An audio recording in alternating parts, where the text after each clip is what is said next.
این مراجعت زن مهاجر تاجیک که در دولت عربستان سعودی از وضعیت ناگوار خود شکایت داشت و برای برگشتن به تاجیکستان کمک می‌پرسید، طریق شبکه‌های اجتماعی او را بسیاری‌ها دیدند. بعد مراجعت نوربی با کمک نفری از هموطنانش امکان پیدا کرد که به تاجیکستان برگردد. ما راستی گپ در بیمارخانه سیل در کلخوز مسکو کار میکردم، همچون فراش.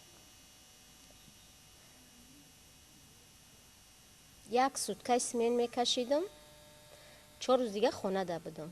اگه 4 روزی که یک آدمی گودکدار چیکار میکنه در این 4 روزی در خانه بودن، ما راستی گپ ایستادنم نمی اومد. اینمی تخم میگرفتم، آبپز میکردم، سودا میکردم.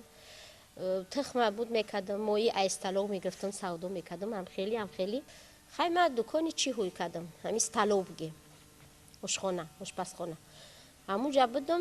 یک روز همین اسکندر گفتنی، به نام اسکندر یا حاجی به دسته که بدلی خود اومد اون استالو اونده، خیلی خراکش ورد بشتم، خورد، چای پایش کردم. بعد گفت که من خطا کجای ده دیدگیم. من گفتم بخندیدم، گفتم مرا گفتم ریسپوبلیکا میشناسه، همه میدونه ایسوبی همی صد باشگونخت و فرزند داریم، همه میدونه مرا ممکن در تلویزیون دیده باشی. بعد گفت عجبی نیست، من یک میخوام خطا یاردم کنم. گفت همین یک برکی همین آدم بیگانه همین یک چیپ لگد میکنه، چی خیلی فکر کنم. من گفتم تو کی برای یاردم میکنی؟ بعد گفت که مقصد فکری بیزیم نکه، همچون مقصد آدمی گودک داری، من دستم اومد میکنم. گفتم خیلی بگو چی گپه؟ گفت که هم خیلی عربستان آدم‌ها را گفته که هم خیلی ما روی میکنیم، آدمای سیر فرزند، آدمای کم بغل، آدمای ناداشت، مقصد در طریق آدم‌ها را دستگیری میکنیم. میره گفت حج میکنی، میره انا 6 ماه پس گفت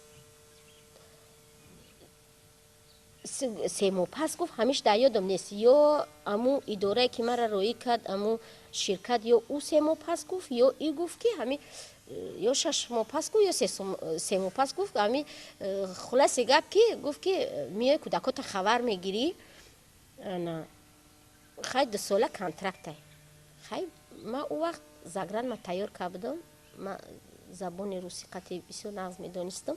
ما خواستم که روسیه برم. بعد اومم قطعی فرزنده گپ زدم، این دخترچه کلونی قطعی رنگی دگانه واری هرچی گپ میزنم روزی دل من میگو.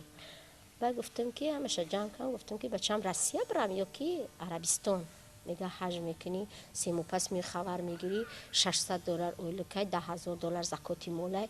خیلی با گفتی گپا باوریش که بدروی با خیلی با یاردم خوب میکند، با پیلوسی که ایلوواگی مثال خودت سیر فرزندی یاردمت میکنه. من خیلی گفتم خیلی جو پم هوی همه پلیسا هوی همه دیولو غرامبیدگی، گفتم خیلی یاردم باشه، خیلی برای زندگی همه مثال چیز میکنه برای فرزند. بعد اومم قطعی فرزندو گپ زدم، گفتم عربستان برم یا که روسیه. که فرزندو گفتن که اتم در روسیه اجازت میتم، در عربستان هیچ کمش روزی نیست. من گفتم که کارتون با اتتون نباشه، این مثال کاری مثال کلانوه، شما فرزندین، شما دلتون با کجاش میکشه. که گفتن که خیلی اوچه خیلی مقصد خدا داده مثال ما را شما را مثال فرزندو را خانه آباد خیلی در این سن سال همین حج خوب نیسته با حاجی شیده میای. من خیلی قبول کردم، مایلش گفتم من خیلی باشم. 1 اوگوست بود، روزی تولد همین دخترچه بود، روبیامو. نوربی میگوید که او با واسطه جمعیت دارای مسئولیتش محدود امکان 2015 به خارج کشور سفر کرده است.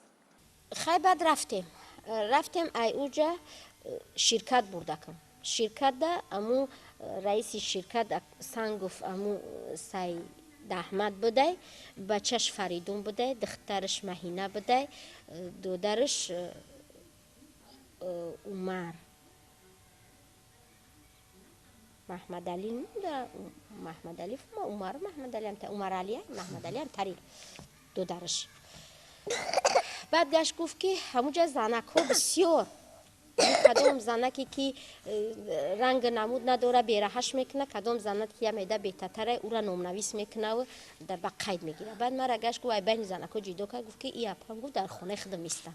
10 روز در خانه خودش مرا من کرد. حسابی چی بگیم؟ گویا که مرا دزدیده فروخت هم خیلی می شود 10 روز در خانه خودش مرا منع کرد 10 روز پس در نیمی شب قطعی دخترش یا دختر دیگه شوفیر بده در ساعت 12 و نیمی شب گرفتن مرا به ایرپورت بردن به ایرپورت بردن بعد اوجده انا بعد یک زنکی دیگه نامش چی بود نامش روی دلم گشته است همون زنک بعد نیم ساعت پس اومد قطعی کلینش قطعی بچهش دخترش اومدک بعد این امی سپروژده و شش بوده این خیلی پرودنیک بگیم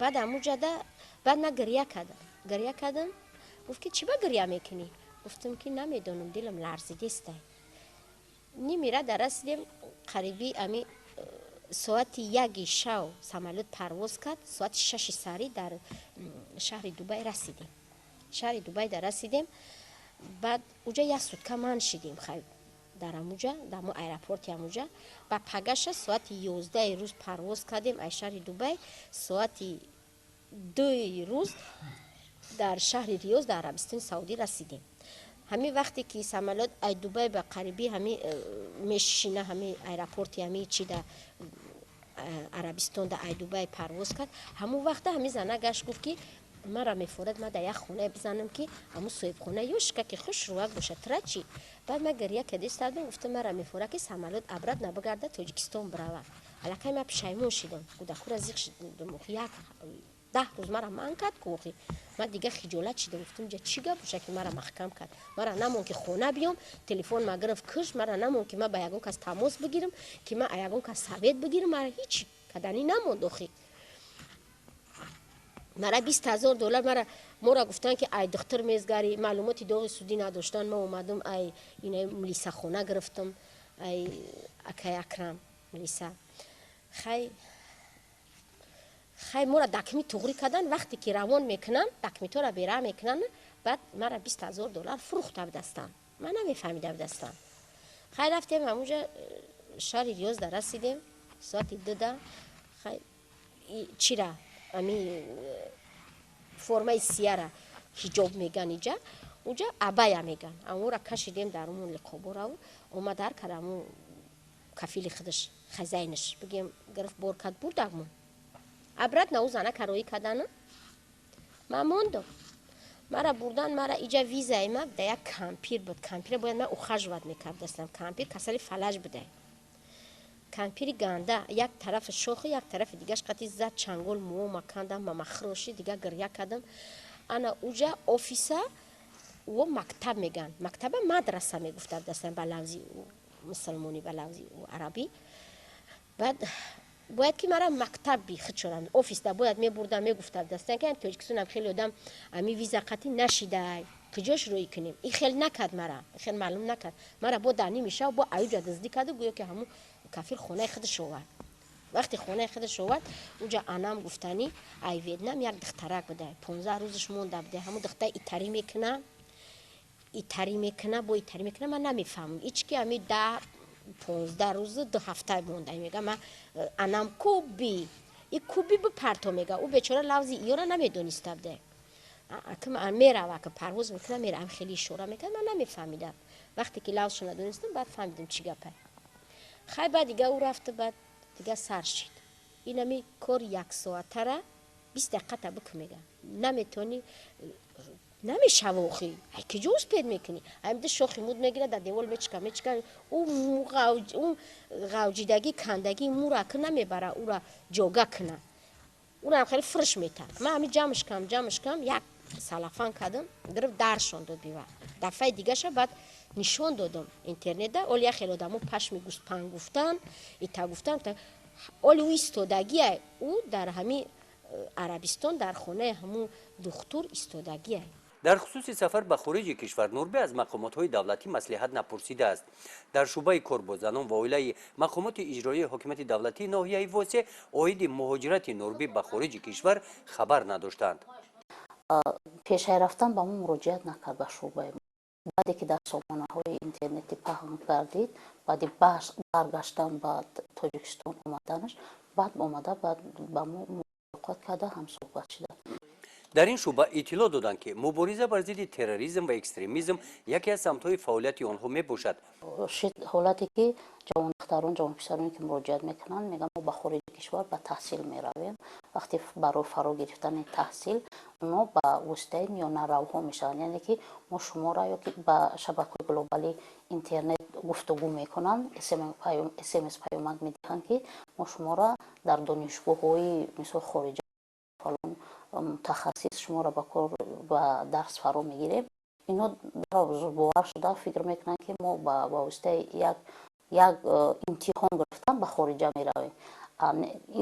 وقتی که مراجعت میکنن ما میگیم که در موافقه با وزارت معارف و علم جمهوری تاجیکستان با وزارت با شعبه معارف ناحیه موافقه کرده در حالتی که درست عمیق باشد دقیق باشد میتوانن روان، نباشد نمیتوانن روان. дар вазъияте ки дар хориҷи кишвар нурбӣ қарор дошт аз ноилоҷӣ ба доми гурӯҳҳои террористӣ афтиданаш аз эҳтимол дур набуд. гурӯҳҳои ифротӣ роҳу воситаҳои гуногунро истифода намуда занону духтаронро гумроҳ карда ба доми худ меафтонанд. солҳои охир терроризм ва экстремизм ба вабои аср табдил ёфта дар қатори мардон занон ва духтарон ҳам ба доми ин бало меафтанд. дар пайгирӣ ба ин мавзӯъ мо ба донишгоҳи давлатии Кӯлоб омадем. با صدرالدین نعمتов معلم کلان کافدرای سیاستشناسی فاکولته تاریخ و حقوق دانشگاه دولتی کولوب صحبت داشتیم. کارخانه به اشیای خام کار کردن نمیتواند. اشیای خامی گروه‌های تروریستی و اکستریمیستی این زنان هستند. اولین درجه توسط زنان، مثلا زنان همین خیلی قابلیت جلب کردن جوانان و مردان رو دارند در خود. با همین خاطر بیشتر با خود زنان رو جلب می نمویند.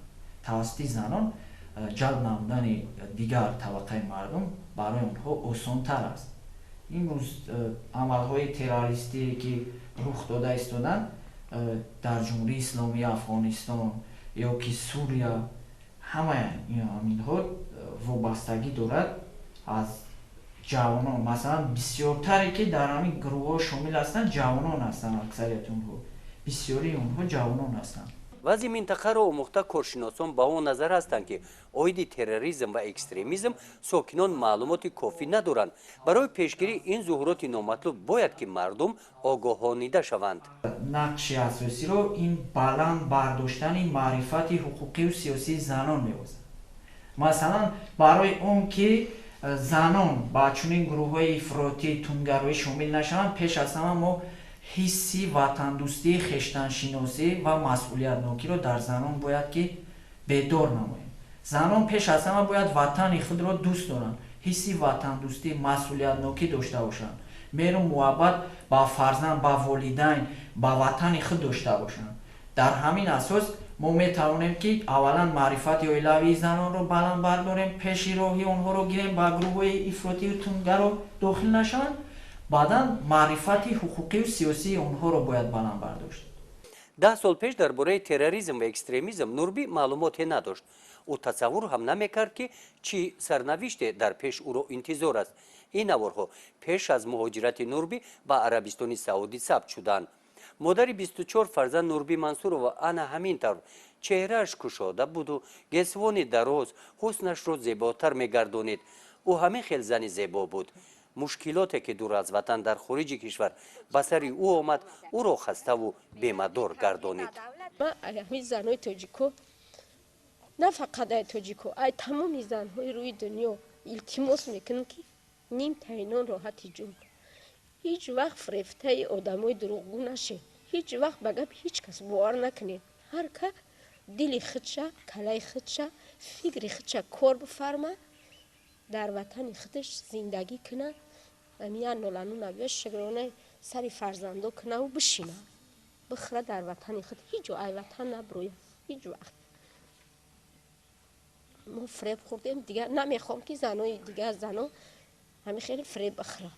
ман то ҳозира 1 соли 3 моҳина 4 моҳагӣ мешавад, то ҳозира ман ба худ нестам, саломатӣ пешина нест. нурбӣ мансурова баъди бозгашт аз хориҷи кишвар ба ҷои истиқоматиаш шаҳраки ҳулбуг ноҳияи восеъ гашта омада ҳамроҳи аҳли оилааш зиндагӣ дорад.